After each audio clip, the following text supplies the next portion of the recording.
Vivez les grands moments d'analyse, décryptage de l'actualité brûlante de l'heure, dans le monde et partout au Congo. C'est sur la chaîne BBC Mpoi TV. Toutes les vérités sur fond d'analyse, décryptage, sans langue de bois. Sur BBC Mpoi TV, on passe au peigne fin, l'actualité brûlante de l'heure. Nous sommes fiers d'être Congolais, nous sommes fiers d'être Africains. Construisons ensemble une bonne société pour nous et pour nos enfants. Tous à la fière, Yakozala Congolais. Tous à la fière, Yakozala Africain. Tous à la na Bomoko, Poto Tonga Mboka, Pona Biso, na Banda na Biso. Bonsoir, bonsoir, bonsoir, bonsoir, bonjour, bonjour, bonjour. Bonjour Balandi, nyonso ya BBC, bonsoir bandeko, ekolanda kaka. Ero boko yamba biso na bandako na bino na ba poste téléviseur na bino. Oh my God. Vraiment bandeko, kota aimé. Merci na bandeko nyonso bazo soutenir chaîne à Mama BBC. Merci na bino nyonso. Bandeko to so la muke na ozo vraiment bino tamula ite parce que ça matière. Alors toujours nager toujours na makambango ya Jani Fai o e komina ko lembisa biso. Mais yango kaka nde mutu eza marché na minute ou bien encore eza na kati ya marché, on n'a pas le choix. Famille Libota bokine kota la film et totala ki le 10e épisode il y a sous les drapeaux vraiment ebanjo kende mabe makasi. Alors c'est au moins ça. Je vous invite bandeko bokine na Bel Air TV, bokine kota na Belleville TV botala. Bon mon a filmé wana vraiment le totala ki 10e épisode. Voilà bandeko to lobela na no makambo o na uti ko mona na uti ko yoka. Franchement na lembi nzoto congolais. Bakela biso, nzamba bakela biso na matière nini? Nzamba sala biso na matière nini? Franchement bandeko, peut-être na ko choquer bato mususu pour une fois. Moi je suis contre plutôt ndenge famille ya Jani et Bimi pona ko yakoloba biloko wana balobi. Balobeli ya Nimosi, Siatula, Molai, nanani lisusu, na Modero. Est-ce que eza moment ya bango kosala ba émission ya ba répondre ou encore ba ya ko attaquer bato? Je suis vraiment dessus na que chamai na mon côté bandeko. Ata mabeza bazaki bato moko kosala émission te babimisa ba complain na bango, babimisa ba souci na bango, babimisa ba kanda na bango, et sinon tant que non corps ya ndeko na bango nanu ekiti te, nanu ekiti ata na Kinshasa te. Je suis vraiment dessus na famille ya Jani. Il faut na lo bango. Vous savez pourquoi? Non défendre biso to sala analyse o eza mutu ezo réfléchir. Ce qui bato a poto effectivement 10 000 € et kotaki bango ba bengi ta famille te eza erreur o ba comédie ba salaki. Est-ce que il fallait ba leka ba lo bango? Je ne pense pas. Ba yebi ba président ya ba artiste o eza ba papa Masumu, ba papa Elombe, peut-être ba leka ki ba kende ba leka ba courir na privé pas papa Masumu bien papa Elombe ya ko bisa botala boye bato a poto boye ce qui boko solo la na conférence bino nyonso na bango elingo zala bien que no bo leka bo sala be mission donc moi na kutu ya Jani ya liboso soki nzambe na yoki mutema pasi famille ya Jani bo respecter mama Denise te o azu charge ya Jani po akunda Jani bo respecter mama Denise te nengena ndima makamuna bino wana. Peut-être lorsque maman Olive azalaki parce que y a zalaka ne mutu ba bêtise wana elekake pa na ye. Il fallait taboza na minimum ya respect ya muke et pas maman Denise oyo azui charge ya okundela bino mwana. Le reste ata bambongo ezokota bozaki bato ko bima ndenge bo bimi wana te. Bozaki bato ko bima ndenge bo bimi wana te. Bozana raison na bino, bozana 1000 raisons na bino, mais vous avez perdu. Vous avez totalement perdu parce que ezala ba moyen nyonso ba voix nyonso o bolinge peka ko contacter bango bato a poto boyebi bango mbongo wana boyebi pe calcul o bango ba osalela te tant mosusu basi babombi alobaki no ntango bakokita bayeba remettre bino mbongo mais bino boprécipité bato nano bakiti te babanda kotindela bino mbongo boza nano na Kinshasa bango baza nano kuna or bazoya mpe na kini bandeko nalobaki très bien ke no nakoshoke bino mpo na nga elobi Karine mutu na mutu aza na vie na ye oyo esali yani mosi asala wana eyebi kaka ye batourna batéâtre ebele toyebi te peut-être akoki koleka alobi ke non akoki oleka ye moko aya koloba ke non eza peut-être humour ou encore eza peut-être kaka ke non ndenge aza artiste akufi asepelisa bato mais ngai na ngambu na nga asali yango mabe parce que sur les réseaux sociaux toza na bana molai je crois nasalaki analyse wana bamemaki mwana wana ya Labrine baki koprésente kuna soi-disant la veuve de Jani siatula pe kuna eyebi ka bango eloko bazowelela parce que nayebi ke non na délégation siatula pe aza na ndimi te ke non siatula soki akokita esusu na ebembe bomiyebelaka deja bomiyebelaka ya koloba ke non ata bokoya na ebembe bobimisa mitu te boya peut-être boye kokunda ndeko na bino parce que soki bobimisa mitu matali bino mais awa nga lorsque naye kosala analyse nanga naye kosala analyse parce que na déplorer comportement ya famille ya Jani il fallait baza na minimum ya respect et pas maman Denise oyo andimi kozwa batanga na charge na ye moko mbongo c'est quoi Jani ye moko il était vivant parvenira ki ko défendre famille na yete ou encore ko sunga famille na yete c'est lorsque Jani a koufi bambongo on a ba cotisation bodongoli misu bokanisi ndeko bongisa ba vie na bino c'est dommage c'est malheureux avec la communauté congolaise c'est vraiment dommage na mama Denise ango lorsque akomona ba vidéo wana ndenge bozo finga ya mama na yo ndeko ya Jani ya mama na yo papa na yo eboye bokufa mama Denise a aussi ba mutu peut-être na lobi pe boko finga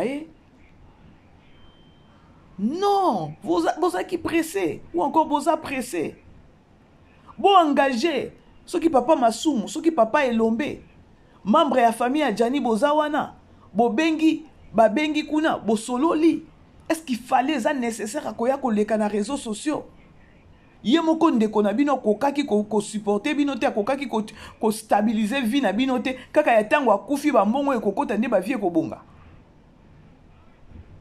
c'est dommage hein? Franchement il fallait boza attendre un minimum à respect il fallait boza attendre un minimum à respect à moto ya ndimi kokundela bino ya Jani honorer te ou bopesi mama Denise respecté bopesi mama Denise respect nga na sepeli nango te ata muke mwana ya Jani ba papa bino batona botaka bo éduquer bana bo former bana bo pesa bana ba notion na regretter moi na Jani ya liboso wana ya garçon azokoka même pas kotala caméra aotalaka na sena milobeli kutu na bi oyo akene ko buka ndako bato balukisaka ye yango azoboya kotelemisa elongi to ndeni lorsque atelemisa elongi bozo mona diamba place wana diamba biloko yango ezobima na munoko na ye na chroniqueur oyo yambaki bango ce malheureux soki azalaki mo garçon moko boye bien mature garçon moko bien construit alingaki ko répondre ba question mususu oyo chroniqueur a posé été alinga zongisa chroniqueur na nzela chroniqueur a memeli ba question ya polémique ye pa koti na polémique ya koloba ke non papa apo atika ko benga ngai te est-ce que pa apo kaka lelo nde bozo ko benga parce que nani Jani akufi mais bino pe ba chroniqueur bozo pesa biso pasi na musala bozo sala tant bozo simba ba micro bo tia bato ba micro mais c'est aussi à koluka ta bossa ta ba recherche ya comment poser pourquoi ba question na bino zaka ya polémique pourquoi ba question na bino zaka ya koluka ba problème émission ça liso qui 30 minutes bandeko ozo yoka ba question ya chroniqueur tu sens que non il y a même pas l'intelligence ou donc nazo yebate na olobandeni Nathalie moi na Jani façon azo répondre à ça koti pe na ben Au moins que non na briefing o basalaki avant ba bande émission ezaki tokoloba makambo ya mbongo wana boye tokoloba siatula molai papa yandi mosi otali jeune garçon donc azon dirait taba bendie koto ok les garçons ils doivent à se défendre même pas. Je pense que non. Je félicite Mao hein parce que tout le monde a Mao moi nae peut-être 1001 fois moi na Mao donc moi nazo parvenir batuni na chroniqueur ango soki ezaki nga na ngena zongi sa chroniqueur na nzela. Comment est-ce que yo chroniqueur okyo tout na moi non le belé que non boni maman Sylvie ou encore na maman Mao. Oh pour que papa zalaka lelo alinga vanda na maman Sylvie. Maman Mao et Silaka Nango. Est-ce que moi na oyazu éducation que le babongo? Je ne pense pas. Moi nana il fallait tika na respect kaka ya nani ya Mao parce que Mao avant na papa ne pendant 9 ans. Bo former bana na bino. Bo éduquer bana na bino. Nathalie n'a regretté. Famille a Gianni Bossa on dirait bo lancer message à Mabé pas maman Denise ou alobaki a kozwa charge. Soki nga pe maman Denise na roba ebe mbango ya mbango na kunda na bima na makambo Congolais bo yebi ko pakola batu buzoba. Beaucoup zata na réserve te ba moyens ebele. Franchement la grande famille. Bandeko bo aimer partager, on est ensemble avec vous. Tout le monde qui bandeko Gianni babimi. Mbongo oyo bato apoto bazozo ba comédien bazozo na poto et paraîtrait que non ba monter zo kota ebele mais bazo contacter bangote babimi na mafinga est-ce que ba honorer pende ko na bango je ne pense pas parce que biso nyo surtout ebi que non artiste tango akufaka ou bien mutu loska kufaka makambo ezanga ate baza bato moko bo il fallait ka juste ba vanda na bango kimia parce que ba perdre batala makambo ndenge ekoleka. Mais dommage.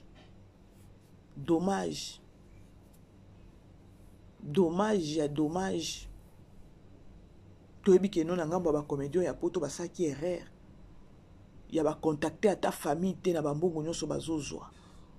Ba contacter te. Yani mo si pe kuna asali pe ya aventure afingami gorille.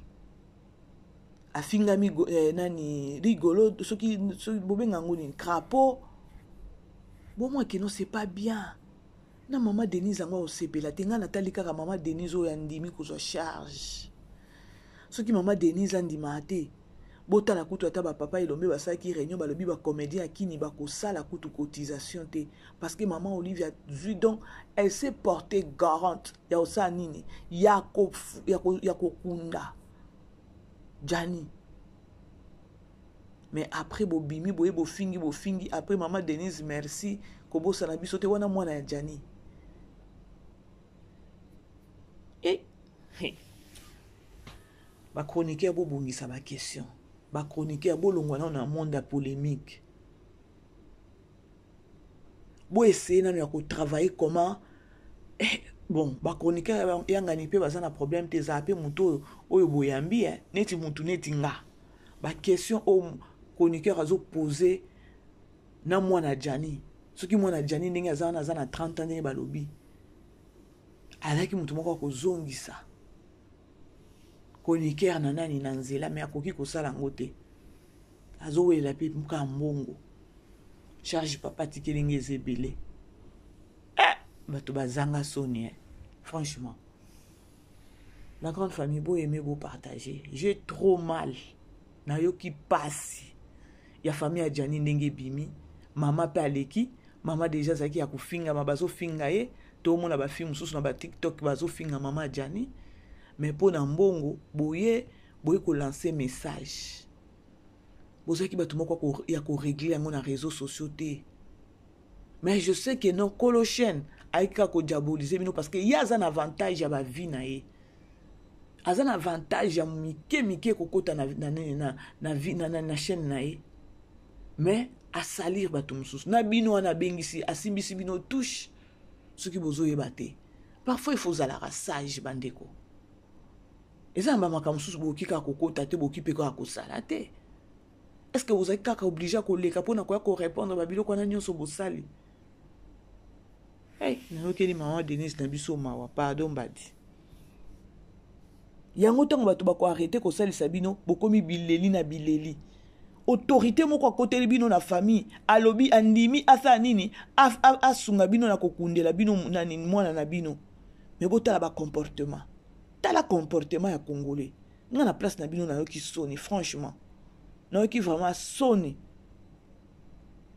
Alors la grande famille c'était au moins ça, nazobino tamula ite, ezanga wabino BBC Mpoï TV, babone nanga, je vous aime bien, et famille Libota on est ensemble, la Chine on est ensemble, le Péchalov est toujours, et pourquoi pas les Dinachou. Voilà bandeko tokutani prochainement, ba bisous, ba bonsoir, na bino sikali ezoameli bino partout dans le monde. Bye bye, ciao. Vivez les grands moments d'analyse, décryptage de l'actualité brûlante de l'heure, dans le monde et partout au Congo. C'est sur la chaîne BBC Mpoï TV. Toutes les vérités sur fond d'analyse, décryptage sans langue de bois. Sur BBC Mpoï TV, on passe au peigne fin, l'actualité brûlante de l'heure. Nous sommes fiers d'être Congolais, nous sommes fiers d'être Africains. Construisons ensemble une bonne société pour nous et pour nos enfants. Tous à la fière, Yakoza la Congolais. Tous à la fière, Yakoza la Africain. Tous à la na Bomoko, Poto Tonga Mboka, Pona Biso, na Banda na Biso.